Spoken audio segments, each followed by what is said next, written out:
السلام علیکم. آپ لوگوں سے درخواست ہے کہ اس ویڈیو کو لائک کیجیے اور شیئر کیجیے. اگر آپ نے ابھی تک اس چینل کو سبسکرائب نہیں کیا ہے تو اسے سبسکرائب کیجیے اور بیل آئیکن دبائیے تاکہ ہماری نیو ویڈیو کی نوٹیفیکیشن آئے. شکریہ.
ڈھلتے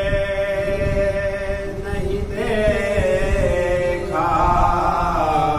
ایمان کا سورج کبھی ڈھلتے نہیں دیکھا ظلمت کو اجالوں میں سنبھلتے نہیں دیکھا ایمان کا سورج کبھی ڈھلتے نہیں دیکھا دنیا نظر آئی ہے سرے راہ ترقی حاسد کو مگر پھولتے پھلتے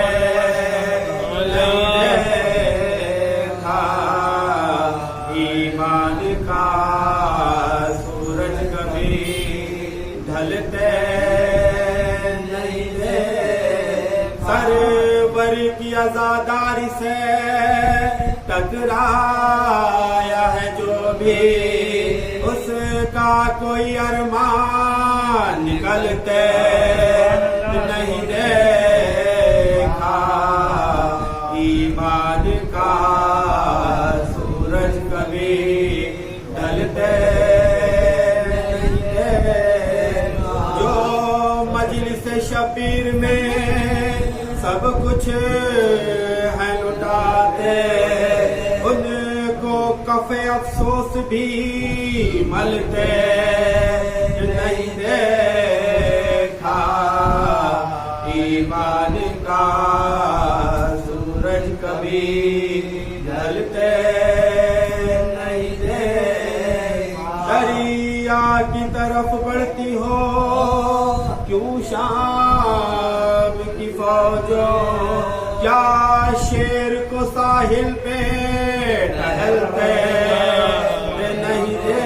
دریا کی طرف بڑھتی ہو کیوں شام کی فوجوں کیا شیر کو ساحل پہ ٹہلتے نہیں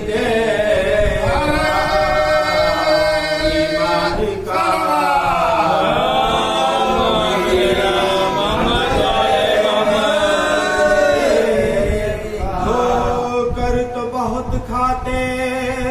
ہوئے دیکھا ہے لیکن حیدر کے حریفوں کو سنبھلتے نہیں دے حیدر کے حریفوں کو سنبھلتے نہیں دیکھا ایمان کا سورج کبھی ڈھلتے بچہ بھی آیا ہے نظر داشت بغا میں آنگن میں جسے گھٹنیوں چلتے نہیں دیکھا ایمان کا سورج کبھی ڈھلتے نہیں دیکھا انگاروں پہ کرتے ہیں جو ماتم شہیدی کا انگاروں پہ کرتے ہیں جو ماتم شہیدی کا ان میں سے کسی ایک کو جلتے نہیں دیکھا ایمان کا سورج کبھی ڈھلتے ہر حال میں رکھتا ہوں نسیم اپنے کو مسرور ہر حال میں رکھتا ہوں نسیم اپنے کو مسرور قسمت کے لکھے کو کبھی ٹلتے نہیں دے قسمت کے لکھے کو کبھی ٹلتے نہیں دے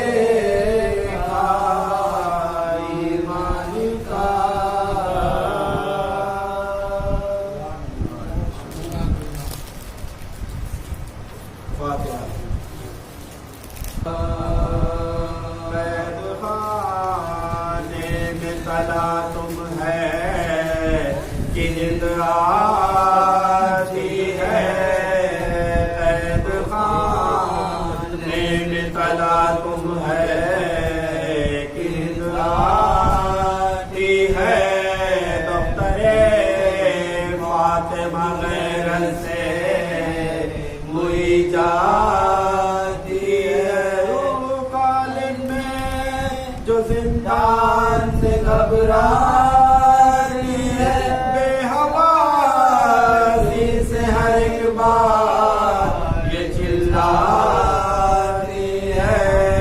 بے حواسی سے ہر ایک بار یہ چلاتی آسماں دور زمین صاف کدھر جاؤں میں بیویوں مل کے دعا مانگو کہ مر جاؤں میں قید خانے میں تلا تم ہے نیند آتی ہے ہند نے پوچھا مرض کیا ہے کہا بے رو کے بولی دوا کیا ہے کہا نو جو دریا کیا کہنے لگی بول لیتا ہے خبر کو کہا بے خبری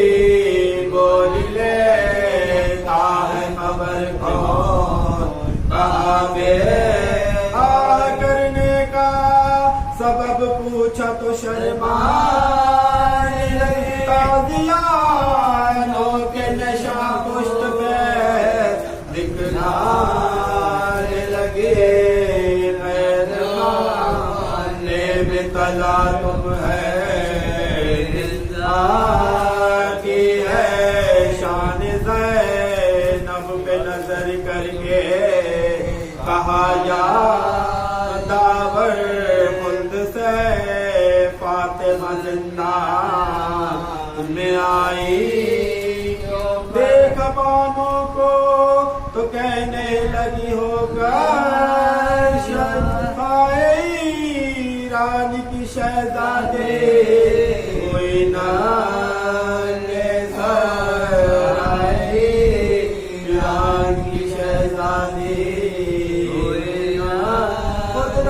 خالق قیوم نظر آتی ہے کوئی زینب کوئی کلثوم نظر قدرت خالق قیوم نظر آتی ہے کوئی زینب کوئی کلثوم نظر آتی ہے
لیکن یہی گفتگو ختم نہیں ہوئی کہ انسان خسارے میں ہے۔ اگر خداوند عالم گفتگو یہیں سے روک دیتا تو جتنے انسان ہے وہ سب خسارے میں رہتے، لیکن خدا نے آگے بڑھ کے آواز دی کہ وہ لوگ جو عمل صالح انجام دے رہے ہیں، حق کی پیروی کرتے ہیں اور اس میں آنے والی مصیبت پہ صبر کرتے ہیں اور ایمان لائے، وہ خسارے سے باہر۔ اس لیے کہ خداوند عالم نے دنیا کو قائم بنایا، پیدا کیا، خلقت کی، اور اس کے بعد انسان کو بھیجا، اور بھیجنے کے بعد تمام 1,24,000 پیغمبر بھیجے، نبی بھیجے، اور انہوں نے آ کے خداوند عالم کے دین کو بتایا۔ لیکن جب ہمارے آخری پیغمبر آئے تو انہوں نے اس دین کو مکمل کیا۔ اب یہ دین مکمل ہو گیا، اس کے بعد ہمارے 12 امام نے اس دین کی حفاظت کی، اور ہمارا دین ایسا ہے جو یتیم دین نہیں ہے، جو جس کا آخری امام آج بھی پردے غیب میں موجود ہے۔ صلوات پڑھیے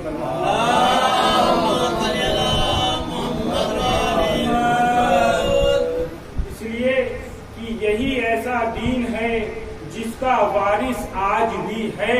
اور صرف ہے نہیں بلکہ ہمارے اوپر آنے والی ہر دشواریوں کو وہ ہمیں بچا رہا ہے اس دشواری سے۔ ورنہ آج اس قوم پہ جتنی دشواریاں آئی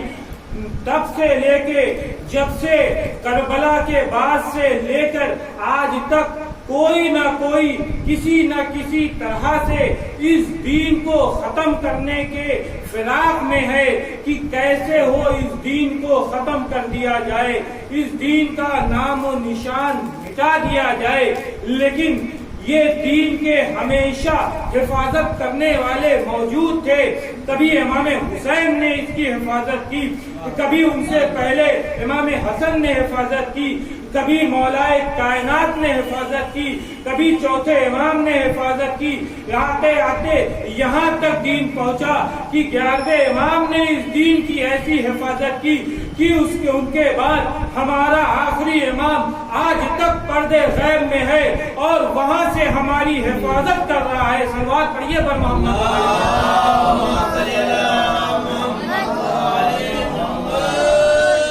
اور جو بھی مسائل آتے ہیں اس مسائل کو ہمارے آخری امام آج بھی حل کرتے ہیں۔ یہ واقعہ بہت مشہور ہے، کئی بار اس کو بھی پڑھا ہے لوگوں اور مولانا نے پڑھا ہے کہ ایک مرتبہ غالباً یہ علامہ ہلی کے دور کا واقعہ ہے کہ ایک عورت رہتی ہے، وہ حاملہ رہتی ہے، حاملہ ہوتی ہے اور اس کا انتقال ہو جاتا ہے۔ اس وقت کے لوگ آتے ہیں اور آ کے علامہ ہلی سے دریافت کرتے ہیں کہ کیا کیا جائے، کہ حاملہ ہے، اس کو ایسے ہی دفن کر دیا جائے یا اس کے پیٹ چاک کر کے بچے کو نکالا جائے۔ تو آپ نے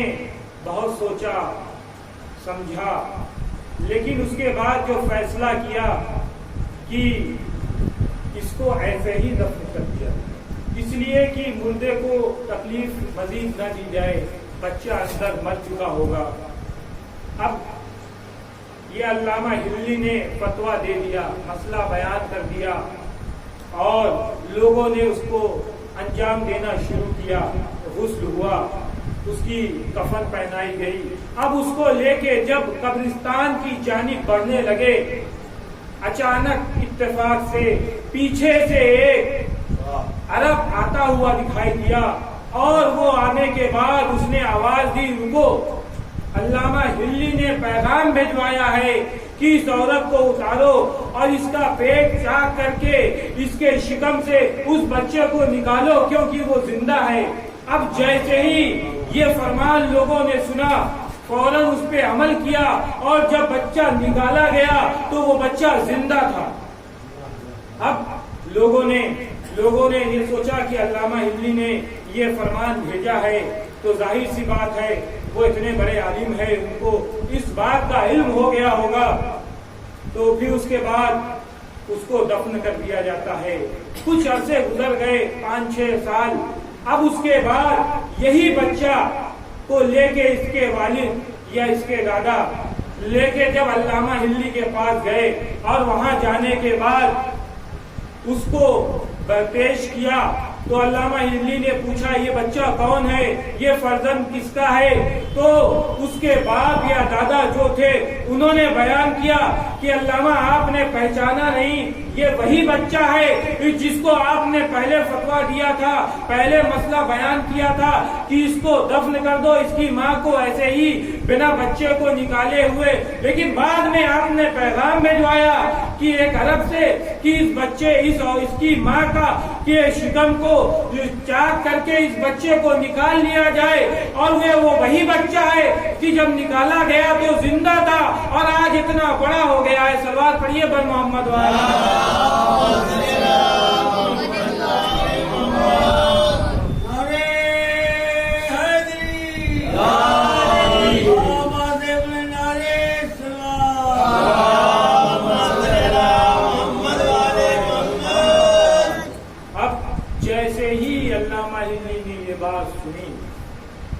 اس کے بعد وہاں تو کچھ نہیں بولا، اور بولے اس کے بعد وہاں سے آ کے توبہ کیا اور یہ اعلان کیا اور ارادہ کیا کہ آج سے میں کوئی بھی فتویٰ نہیں دوں گا، کوئی مسئلہ بیان نہیں کروں گا، اس لیے کہ مجھ سے اتنی بڑی غلطی ہو گئی۔ امام نے سنبھال لیا، اور یہ ضرور جو آدمی گیا ہوگا یہ امام کا فرمان تھا جس سے یہ بچہ بچ گیا، ورنہ میں نے تو ایسے ہی دفن کرنے کا فتویٰ دے دیا تھا۔ اگر آج میں نے اس دن اتنی بڑی غلطی کر دی تو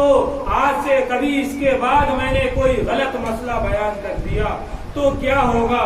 اب یہ سوچتے ہوئے علامہ سو گئے۔ اب جب سوئے تو آپ کے خواب میں امام آئے اور امام نے فرمایا، اے علامہ تم کیوں فتوے کو روک رہے ہو؟ تم کیوں مسئلے کو بیان کرنے سے گریز کر رہے ہو؟ تم بڑھو، تم مسئلہ بیان کرو، تم فتویٰ دو، تمہارے پیچھے تو میں ہوں، اگر تم سے کوئی غلطی ہو جائے گی اس کو صحیح کرنے کے لیے تو میں ہوں ہی۔ صلوات پڑھیے پر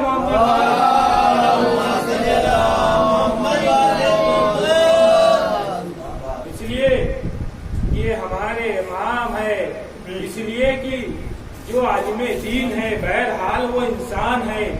اس سے غلطیاں ہو سکتی ہے، اس لیے کہ آج ہم کوئی بھی عالم دین کی کمزوری غلطیوں کو پکڑتے تو بہت تیز ہے۔ جیسے کل بیان کیا تھا علامہ عبدالحسین امینی کا واقعہ کہ ہم لوگ خالی مولانا علامہ یا جو بھی ذاکر مجلس پڑھتا ہے نیچے بیٹھ کے کمیاں ضرور ڈھونڈتے ہیں کہ کیا غلطی پڑی، کیا غلطی، کون سا ورڈ، کون سا الفاظ غلط استعمال کر لیا۔ غلطیاں ڈھونڈ لیتے ہیں، تعریفیں کم ڈھونڈتے ہیں، غلطیاں زیادہ ڈھونڈتے ہیں، لیکن یہ نہیں سوچتے کہ کوئی جتنے بڑے بڑے دگج عالم گزرے ہیں انہوں نے اپنی زندگی میں کتنی محنت کی ہوگی، اس لیے کہ غلطیاں ڈھونڈ لینا آسان ہے، لیکن جب اس جگہ پہ خود آدمی آتا ہے تو اس کو پتا چلتا ہے کہ غلطیاں کیسے ہوتی ہے، اور وہ کوئی جان بوجھ کے نہیں کرتا، ہو جاتی ہے۔ صلوات پڑھیے بر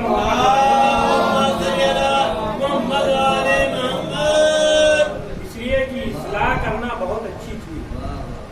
اصلاح اگر 10 لوگوں کے بیچ کیا جائے تو وہ اچھی نہیں ہوتی، اس لیے کہ 10 لوگوں کے بیچ آپ اصلاح نہیں کر سکتے، اصلاح اکیلے میں ہی کیا جائے تو بہتر ہے۔ اس لیے کہ جیسے ہمارے شاکر بھائی اکثر مثال دیتے ہیں کہ جب ایک انسان بورڈ پہ کچھ لکھ رہا ہے، بورڈ پہ لکھا کرتا ہے، لوگ غلطیاں ڈھونڈا کرتے ہیں، خامی ڈھونڈا کرتے ہیں، اس میں نکالا کرتے ہیں، یہ چیز بڑا ہونا چاہیے، یہ چھوٹا ہونا چاہیے۔ ایک دن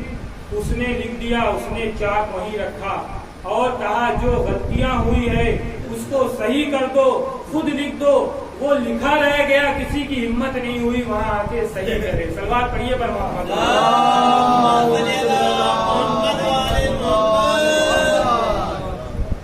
ایک مرتبہ ایک ذاکر کسی جگہ جاتے ہیں عشرہ پڑھنے اور مجلس پڑھتے ہیں، پہلے دن دوسرے دن مجلس پڑھنے کے بعد ایک شخص رہتا ہے جو ان کی کمیوں کو ڈھونڈ کے ان سے نہیں بلکہ دوسروں سے بیان کرتا رہتا ہے۔ انہوں نے کیا کیا کہ اس کے لیے پھل فروٹ بھیجا، دوسرے دن پھر یہی ہوا، پھر اس کے لیے پھل فروٹ بھیجا گیا، وہ مولانا نے، وہ ذاکر نے اس کے لیے بھیجا، تیسرے دن پھر بھیجا۔ جب روز اس کے پاس ہدیہ اتنا انعام آنے لگا تو وہ سوچنے لگا کہ میں تو ان کو پسند نہیں کرتا۔ اور دیکھیے خاص بات ہے، جب انسان کسی کو پسند نہیں کرتا تو اس کو غلطیاں ہی صرف دکھتی ہیں، اور جب کوئی پسند کرتا ہے تو غلطیاں نہیں دکھتی، اچھائی دکھتی ہے۔ تو اب وہ سوچنے لگا کہ ان کو تو میں پسند نہیں کرتا، میں ان کی